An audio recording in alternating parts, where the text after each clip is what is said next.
Hello दोस्तों, स्वागत है आपके अपने चैनल की एग्जाम गढ़ पर। मैं विशाल आप सभी लोगों का स्वागत करता हूं और साथ ही साथ मैं थैंक्स बोलना चाहता हूं आप सभी लोगों को मेरे पहले वीडियो पे इतना अच्छा रिस्पॉन्ड करने के लिए। पढ़ रहे थे भारत में यूरोपियों का आगमन। इस क्रम में हमने बात किया था कि भारत में कौन कौन लोग आए थे। तो हमने बात किया था भारत में आने वाले सबसे पहले लोग जो थे वो था पुर्तगाल, ठीक है, वो पुर्तगाली थे। इसके बाद हमने पढ़ा था कि डच आए, ठीक, फिर इसके बाद इंग्लिश लोग आए, ब्रिटिशर्स आए, ठीक है, इसके बाद डेनिश और इसके बाद फ्रांस और अंत में स्वीडिश लोग आए, ठीक है। हमने बात किया था पिछले क्लास में कि भारत का खोज कैसे हुआ। मैंने कहा कि भारत के लिए एक नए सड़क मार्ग की खोज किससे की, तो ज्यादा बेहतर यही होगा कि भारत के लिए एक नया सड़क मार्ग की खोज किया था वास्को डी गामा ने। कब किया था? 17 मई 1498 को। हम लोगों ने लास्ट क्लास में यहाँ तक पढ़ रखा था, ठीक है। आज हम लोग को पढ़ना था भारत में पुर्तगालियों का आगमन, ठीक है। उससे पहले हम लोग बात करते हैं, हम लोगों ने एक क्वेश्चन किया था, मैंने एक क्वेश्चन छोड़ रखा था आप लोगों के लिए कि भारत में किसका शासन था। जिस समय वास्को डी गामा भारत आया था उस समय भारत में किसका शासन था? तो जिस समय वास्को डी गामा भारत आया था उस समय भारत में यानी कि दिल्ली में दिल्ली सल्तनत रखा था, ठीक है। उस समय दिल्ली में किसका समय था? दिल्ली सल्तनत का। और दिल्ली सल्तनत में किसका समय था? तो लोधी वंश का शासक और था, और शासन कौन कर रहा था? तो सिकंदर लोधी, ठीक है। तो वास्को डी गामा जब भारत आया उस समय दिल्ली सल्तनत का काल था, शासन था सिकंदर लोधी का, ठीक है। और दक्षिण भारत में किसका शासक था? तो दक्षिण भारत में अगर हम बात करें तो विजयनगर साम्राज्य का समय था, ठीक है। दक्षिण भारत में विजयनगर साम्राज्य का समय था, ठीक है। और विजयनगर साम्राज्य में सुरु वंश का शासन था, ठीक है। और सुरु वंश में नरसिंह द्वितीय का शासन था, ठीक है। तो ये हमारा लास्ट क्लास का जो हमने क्वेश्चन छोड़ा था उसका ये आंसर है, ठीक है। अब आगे बात करें हम कि भारत में पुर्तगालियों का आगमन। तो हमने लास्ट क्लास में पढ़ा है कि भारत में पुर्तगाली कब आए? 17 मई 1498 को एक पुर्तगाली नाविक आया जिसका नाम है वास्को डी गामा, ठीक है। कहां पहुंचा? हम लोगों ने बात किया था कि कहां पे, तो जगह था केरल, ठीक है। केरल में कहा? तो कालीकट। कालीकट में कहा? मालाबार तट, मालाबार तट था। और बंदरगाह का नाम क्या था? तो बंदरगाह का नाम था कपाड़ू बंदरगाह, ठीक है। और हम बात करें इसका पथ प्रदर्शक कौन था?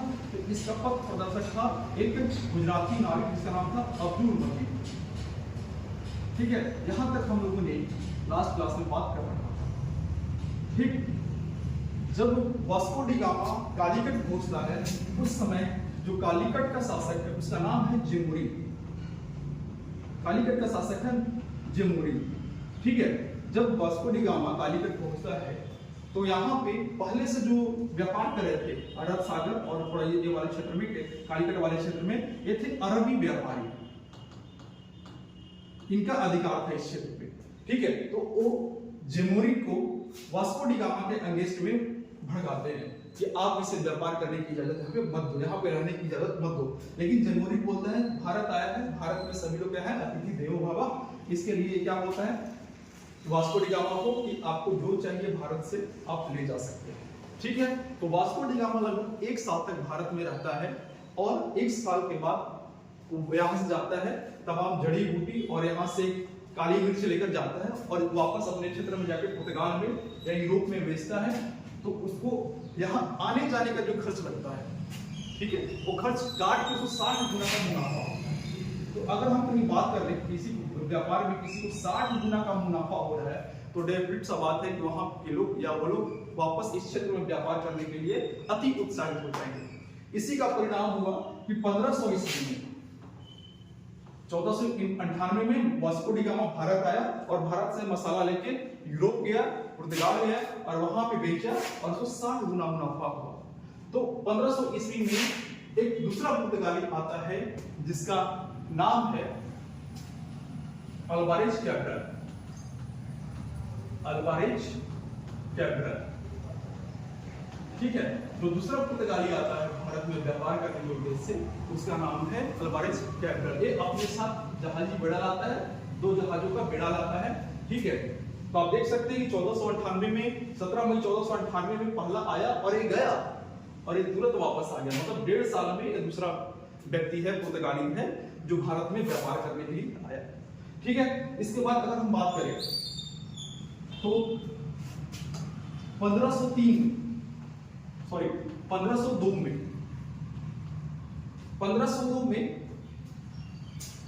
वापस वास्को डी गामा आता है, ठीक है। 1502 में वापस वास्को डी गामा आता है, और जब 1502 में वास्को डी गामा आता है तो पुर्तगालियों को पहली फैक्ट्री खुलती है कहां पे? 1503 में कोचीन में। बहुत इंपॉर्टेंट क्वेश्चन है, इसको आप जरूर ध्यान रखिए। 1503 में जब इन्होंने पुर्तगालियों ने भारत में फैक्ट्री लगा दी, तो इस फैक्ट्री के लिए कोई ना कोई अधिकारी को ये लोग नियुक्त करेंगे, और उस अधिकारी, पहले अधिकारी के रूप में आता है हमारे पास Francisco de Almeida. Francisco de Almeida, या इसी को कई जगह अल्मीड़ा लिखता है, कई जगह अल्मेडा लिखता है, तो उसमें हम लोग को नहीं जाना है। फ्रांसिस्को डी अल्मेडा, इसका जो कार्यकाल है वो 1505 से 1509 तक रहता है कार्यकाल इसका, ठीक है। तो फ्रांसिस्को डी अल्मेडा, इसके बारे में अगर बात करें तो ये सबसे पहले आता है और क्या करता है? कोचीन का दुर्गीकरण करता है। ये मतलब कोचीन का घेराबंदी करता है, अपनी सैनिक क्षमता को प्रबल करता है। तो आपको ध्यान होना चाहिए, आगे के साथ क्या किया? कोचीन का दुर्गीकरण किया। कोचीन का दुर्गीकरण, शायद एक कलर आप लोगों को दिख नहीं रहा हो तो मैं चेंज कर लेता हूं, ठीक है। इसने आते के साथ क्या किया? कोचीन का दुर्गीकरण किया। किसने? अल्मीड़ा ने। ये पहला काम किया। दूसरा काम क्या किया इसने? तो इसका जो फेमस काम है वो है ब्लू वाटर पॉलिसी लाया है, जिसको हम लोग कहते हैं शांत जल की नीति। ब्लू वाटर पॉलिसी, शांत जल की नीति,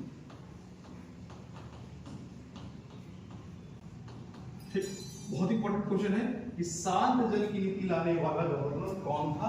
तो शांत जल की नीति, या इसी को बोलते हैं नीली जल की नीति। नीली जल की नीति लाने वाला गवर्नर कौन था? तो फ्रांसिस्को डी अल्मेडा, ठीक है। इसके अलावा इसने कन्नूर में दूसरी फैक्ट्री लगाई, सेकंड फैक्ट्री एस्टैब्लिश किया। कहां? कन्नूर में। कब किया था? तो एक किया 1905 में, ठीक है। पहला कोचीन का दूरीकरण किया, दूसरा ब्लू वाटर पॉलिसी इम्पोज किया, शांत जल की नीति लाया, और कन्नूर में इसने अपनी दूसरी फैक्ट्री लगाया इस तरह, ठीक है। इसके अलावा क्या किया? तो इसके अलावा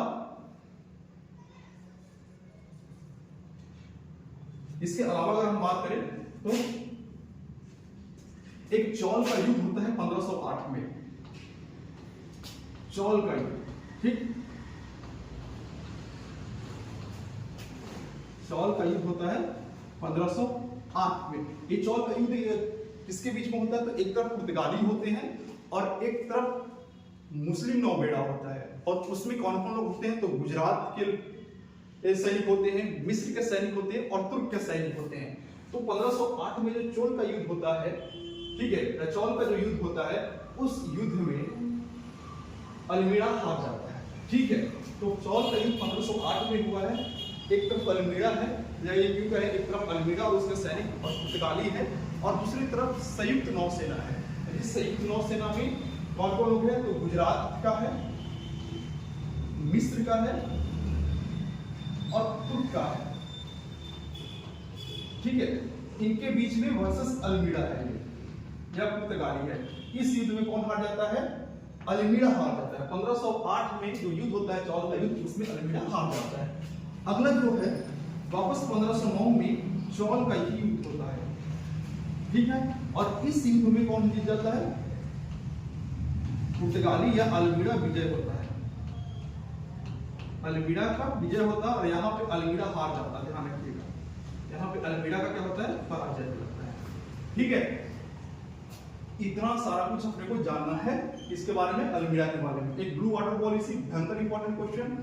कोचीन का दूरीकरण किया था, आ सकता है कभी, और एक कन्नूर में अपनी दूसरी फैक्ट्री लगाया था। कब लगाया था इसने? 1905 में। ठीक है। और इसके अलावा एक और जान सकते हैं कि इसी के समय में जो हिंद महासागर है,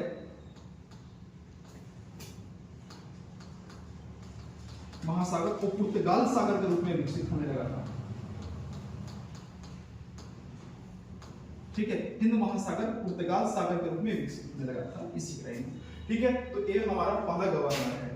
अब आगे का बात करें, अगर हम दूसरे गवर्नर के बारे में बात करें तो दूसरा गवर्नर जो है उनका नाम है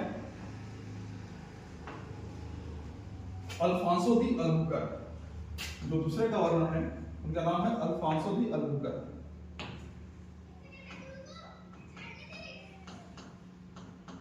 अल्फांसो दी अल्बुकर्क।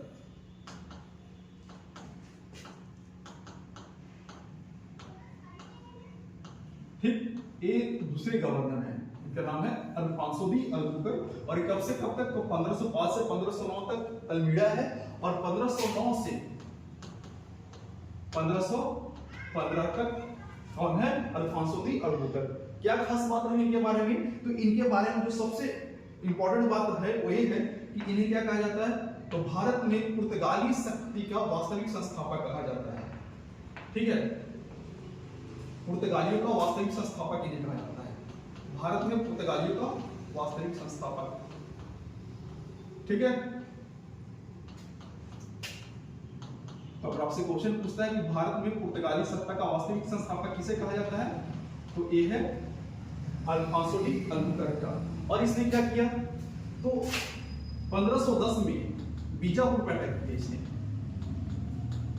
ठीक, 1510 में बीजापुर पे अटैक किया। ठीक है, और वहां का शासक था आदिल शाह, और उस आदिल शाह से गोवा को जीत लिया। आदिल शाह से गोवा को जीता।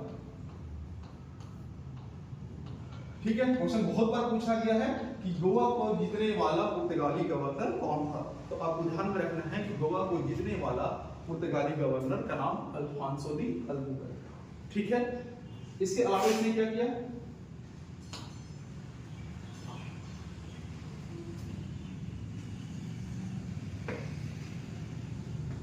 इसके अलावा इसने कोचीन को अपनी मुख्यालय या राजधानी बनाया।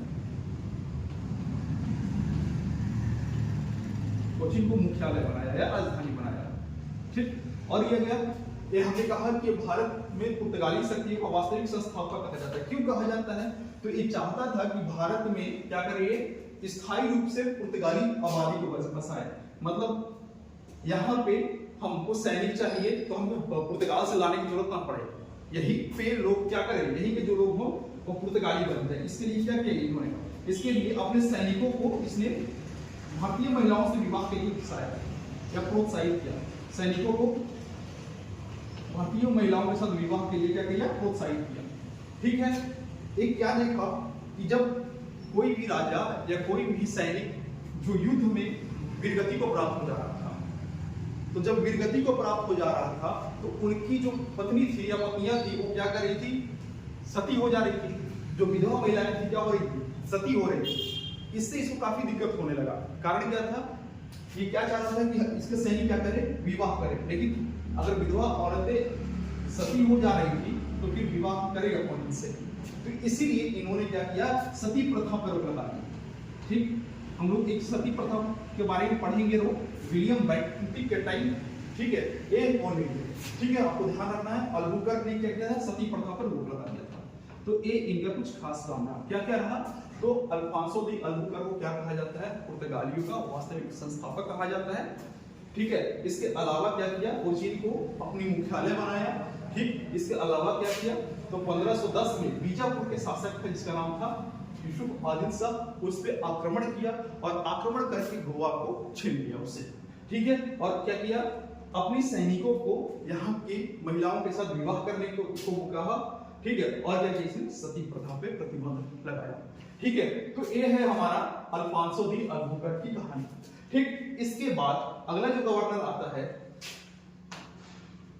इसके बाद अब आगे का जो गवर्नर आता है उसका नाम है वास्को डी गामा। आप लोग बोलेंगे सर क्या बोल रहे हैं, वास्को डी गामा, बिल्कुल सही बोल रहा हूं। अगला जो गवर्नर है उसका नाम है वास्को डी गामा। ठीक, ये 1524 से 29 तक यहाँ पे शासन रहता है गवर्नर के रूप में। ठीक, देखिए क्या होता है कि वास्को डी गामा इस समय आता है और इसके बारे में ज्यादा उल्लेख नहीं मिलता, बस इतना समझ में आता है कि इसकी गोवा में मृत्यु हो गई। वास्को डी गामा की मृत्यु कहाँ हुई, गोवा में। ठीक है, और गोवा में ही सच्चा है कब रहे। ठीक, अब यहाँ से अति महत्वपूर्ण क्वेश्चन बन जाता है जो कई बार एग्जाम में पूछा है। ठीक है, और क्वेश्चन क्या है कि वास्को डी गामा भारत कितनी बार आता है। ठीक, तो वास्को डी गामा भारत कितनी बार आया, तो हमने बात किया कि एक बार 1498 में जब भारत के लिए व्यापारिक मार्ग की खोज कर रहा था तब आया। दूसरा कब आया, 1502 में आया। ठीक है, और तीसरा कब आया, तो 1524 से 29 में आया। तो ये 3 बार वास्को डी गामा कहाँ आया है, भारत आया है। और वास्को डी गामा की मृत्यु कहाँ होती है, गोवा में। वास्को डी गामा का कब्र कहाँ है, तो गोवा में। ठीक है, अच्छा एक अलग है आउट ऑफ टॉपिक क्वेश्चन, अगर आपसे कभी पूछ देता है ईसाई संत जिनका नाम है सेंट जेवियर।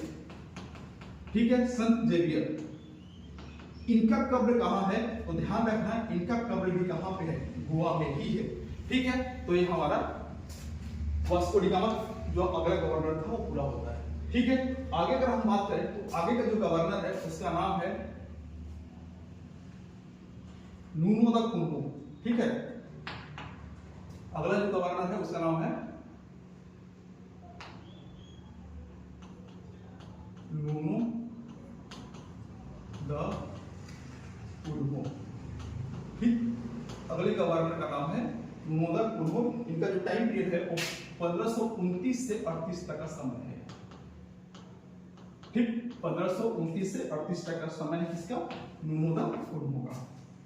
होता क्या है कि इसे अल्बुकर्क का वास्तविक उत्तराधिकारी कहा जाता है। इसके काम ऐसे ऐसे थे जिसके कारण इसे क्या कहा गया, अल्बुकर्क का वास्तविक उत्तराधिकारी।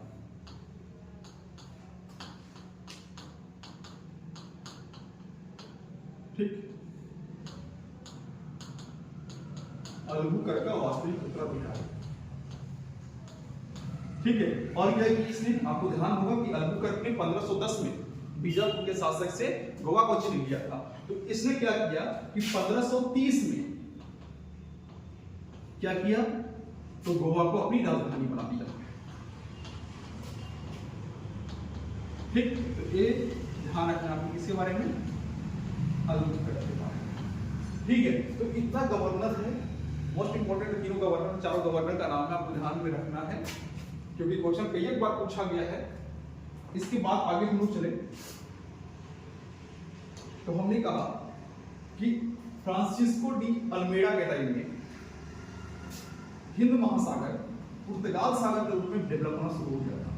हिंद महासागर पुर्तगाल सागर के रूप में विकसित होने लगा था। मतलब क्या था, इनका जो समुद्री सैनिक थी या समुद्री सेना थी वो काफी अच्छी होने लगी। ठीक है, काफी तगड़ी होने लगी।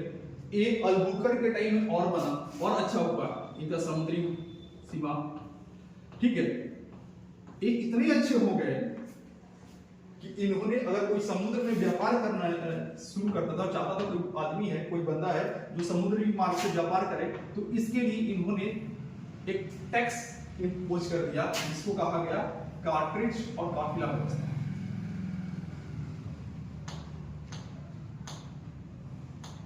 ठीक है, कार्ट्रिज और काफिला व्यवस्था। ये क्या था काफिला व्यवस्था, तो कार्ट्रिज में क्या था, कार्ट्रिज एक परमिट होती थी।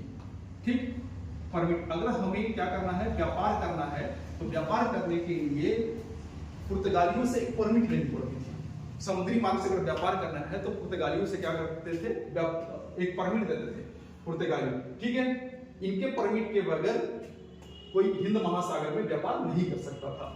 ठीक है, और ये इतने ज्यादा हो गए थे शक्तिशाली, इतना ज्यादा शक्तिशाली हो गए ये कि उन्होंने क्या किया, अकबर भी इनसे कार्टल लेकर चलता था। अकबर को भी इनसे चलना पड़ा था परमिट। ठीक है, तो ध्यान रखिए कार्टरेज और काफिला व्यवस्था कौन लाया था, तो पुर्तगालियों ने लाया था। क्या था कार्टरेज में, कार्टरेज क्या था, एक परमिट थी। ठीक है, जो अगर कोई हिंद महासागर में व्यापार करना चाह रहा है तो उसके लिए क्या करना पड़ता था, पुर्तगालियों से कागज लेनी पड़ती थी, परमिट लेनी पड़ती थी, और इतने पावरफुल हो गए कि अकबर को भी से क्या लेना पड़ा, कागज लेना पड़ा। ठीक है, काफिला व्यवस्था क्या थी? काफिला व्यवस्था क्या थी? तो काफिला व्यवस्था क्या थी? इन्होंने कहा कि अगर कोई जहाज हिंद महासागर के रास्ते व्यापार कर रहा है, ठीक, हिंद महासागर के रास्ते व्यापार कर रहा है, तो उसकी रक्षा के लिए ये क्या करते थे, अपनी बेड़ा लेके चलते थे। एक काफिला, काफिला मतलब गैदरिंग, भीड़, एक बेड़ा लेके चलते थे। किसके लिए? ताकि इन जहाजों पे कोई अटैक न करे। एक्चुअल में काफिला व्यवस्था का जो प्रमुख काम ये था, एक तो ये जहाजों को लूटपाट से बचाते और लूटता भी कौन? आप अगर देखेंगे तो हमने कहा कि हिंद महासागर में इतना शक्तिशाली हो गए कि अकबर को भी इसे परमिट लेना पड़ता था। तो डेफिनेट सा बात है, अगर कोई परमिट नहीं लेता तो डेफिनेट यही पुर्तगाली होता जो लूट लेता इनको। ठीक है, और दूसरा क्या था, इनको ये देखना था कि इनके एरिया में कोई दूसरा व्यापार बिना परमिट लिए व्यापार तो नहीं कर रहा है। तो ये काफिला व्यवस्था का दो प्रमुख काम था। एक तो हिंद महासागर में होने वाला व्यापार में जो भी जहाज या जो भी शिप जा रहा है तो उसका ये रक्षा करते थे, इनका ऐसा करना था। और दूसरा क्या था कि हिंद महासागर के एरिया में इनको देखना कि कोई अन्य जहाज तो इनके सीमा में नहीं घुसा हुआ है। ठीक है, तो ये प्रमुख था कार्टर और काफिला व्यवस्था। आगे अगर हम बात करें, अच्छा ये कब तक रहा, इनका ये आतंक कब तक रहा, या इनका ये पावर कब तक रहा? तो इनका ये पावर रहा, इनका ये पावर कब तक रहा? 1795 तक। देखिए 1498 में आए हैं, ठीक, 1505 में हमने देखा गवर्नर के टाइम में, कौन सा गवर्नर, तलमीड़ा के टाइम में स्ट्रॉन्ग होना शुरू हो गया। और कब तक रहेंगे? 1795 में। 1795 में जब हम लोग पढ़ेंगे डच का आगमन होगा, तो डच क्या करेंगे, इनका जो समुद्री मार्ग है या हिंद महासागर का व्यापार में एक अधिकार है उसको तोड़ेंगे लोग डच 1795 में। तब तक ये लोग मस्त बिजनेस कर रहे हैं हिंद महासागर में। ठीक है, इसके अलावा हम लोग बात करें कुछ, तो हम लोग बात करते हैं पुर्तगालियों के देन के बारे में। पुर्तगालियों को क्या क्या देन थी, पुर्तगालियों को आने से भारत में क्या क्या एडवांटेज मिला या क्या क्या चीज मिला? तो सबसे पहले बात करें तो प्रिंटिंग प्रेस, ठीक, पुर्तगालियों की देन है भारत में, प्रिंटिंग प्रेस। दूसरा बात करें तो तंबाकू की खेती, तंबाकू की खेती यही लेकर आए। इसके अलावा टमाटर, आलू, टमाटर हो गया, आलू, लीची, संतरा, ठीक है, टमाटर, आलू, लीची, संतरा, ये सब किसके देन थे? पुर्तगालियों का भी देन था। ठीक है, भारत में। इसके अलावा स्थापत्य कला में देखें तो चर्च निर्माण का जो गोथिक कला था, गोथिक स्थापत्य कला इन्हीं के देन है। गोथिक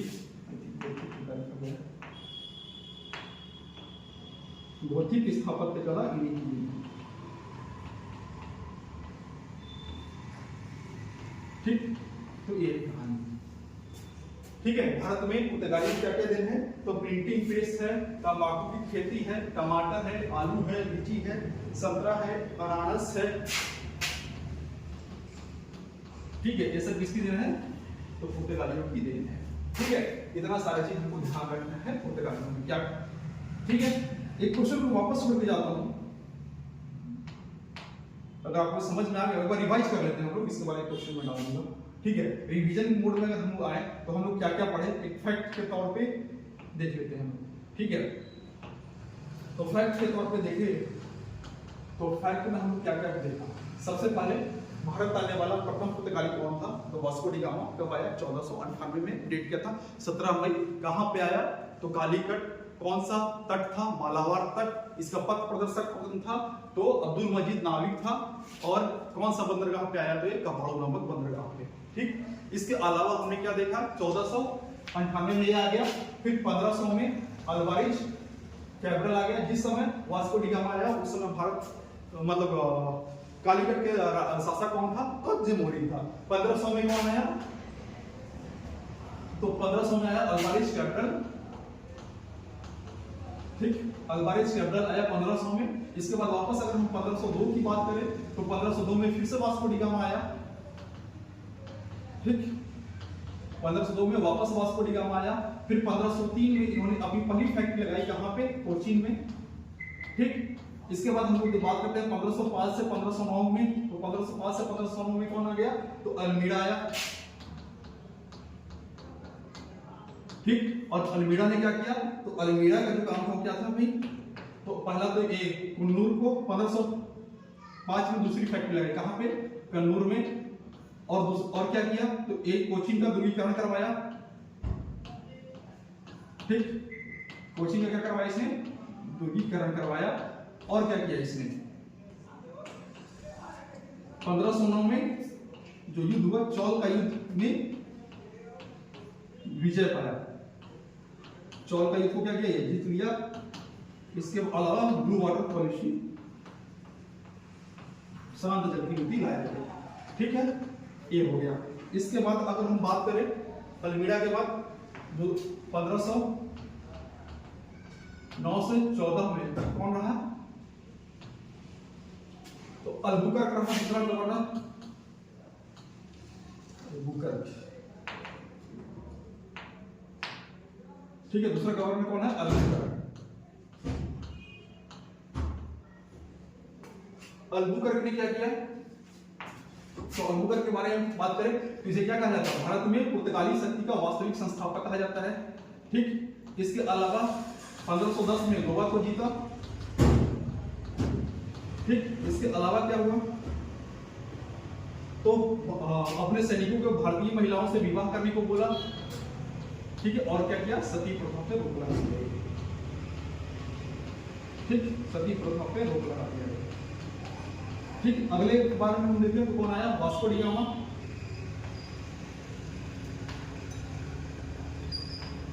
अगला कौन आया? Vasco D gamma. Vasco D gamma ने क्या किया? तो आया और गोवा में 1524 में इसकी मृत्यु हो गई। गोवा में क्या है? इसकी मृत्यु भी, और गोवा में ही क्या है? कब्र है। इसके बाद तो कौन आया? नुनो द कुनो। ठीक, नुनो द कुनो, इसने क्या किया? 1530 में गोवा को क्या कर दिया? अपनी राजधानी बनाया। इसके अलावा क्या किया इसने? तो इसके अलावा इसको क्या कहा जाता है? तो अल्बुकर्क का वास्तविक उत्तराधिकारी। ठीक, अल्बुकर्क का उत्तराधिकारी कहा जाता है इसको। तो ये चीजें थी पुर्तगालियों के गवर्नर के बारे में। इसके अलावा क्या क्या लगाई इन्होंने? इसके अलावा कार्ट्रिज और काफिला व्यवस्था लाया। इसके और क्या किया? काफिला व्यवस्था लाया। इसके बाद क्या किया? तो प्रिंटिंग प्रेस। ठीक है, इसके अलावा तंबाकू की खेती, आलू की खेती, टमाटर, लीची, ये सब क्या था? इसी का देन था। और क्या है कहानी? और गौथिक स्थापत्य के कला।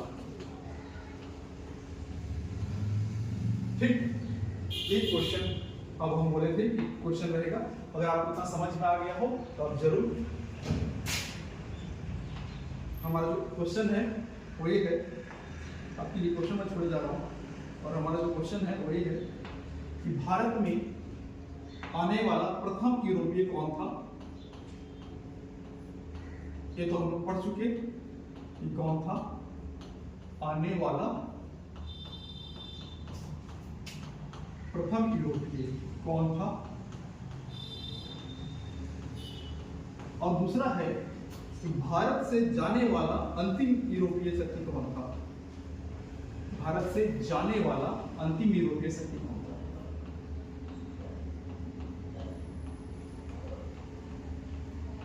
अंतिम यूरोपीय शक्ति कौन था?